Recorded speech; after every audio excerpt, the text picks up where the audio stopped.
రీసెంట్‌గా హెచ్-1బీ వాళ్ళది ఒక ఎత్తయితే స్టూడెంట్స్ మీద కూడా ఎక్కువ నెగెటివ్ వైబ్ స్టార్ట్ అయిందండి. ఎలా అంటే దొంగతనాలు జరుగుతున్నాయి కొన్ని దగ్గరల. అది వాళ్ళు వాంటెడ్‌గా చేశారా? బై మిస్టేక్ జరిగిందా తెలీదు.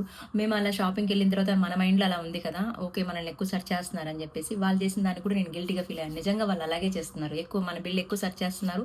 అండ్ మన థింగ్స్ కూడా ఎక్కువ సెర్చ్ చేసినట్టు నాకు అనిపించింది. అండ్ ఫ్లైట్‌లో కూడా ఇన్సిడెంట్ జరిగింది.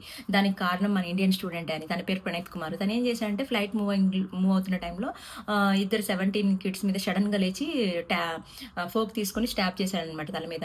సో, ఎవరైతే అడ్డుకోవడానికి ట్రై చేశారో వాళ్ళని కూడా అటాక్ చేశారని జెప్పేసి. సో, దానివల్ల ఫ్లైట్ మధ్యలోనే అమెరికాలోని బూస్టాన్ ఎయిర్‌పోర్ట్‌లోనే ఆపి తనని కస్టడీలోకి తీసుకోవడం జరిగింది. సో, ఇలా ఎక్కడ ఏ చిన్నదొచ్చినా కూడా మేబీ తప్పు జరిగుండొచ్చు. 50 కాదు 80% తప్పు జరిగుండొచ్చు. కాకపోతే ఎక్కడ ఏ చిన్నది దొరికినా ఇండియా వాళ్ళని ఎక్కువ నెగెటివ్ హైలైట్ చేస్తున్నారేమో చేస్తున్నారు. చేయట్లేదని కాదు. దానికి తగ్గట్టు మనం చేసే పనులు కూడా అలాగే ఉన్నాయి కొన్ని విషయాల్లో. సో, ఇలా జరుగుతుంది.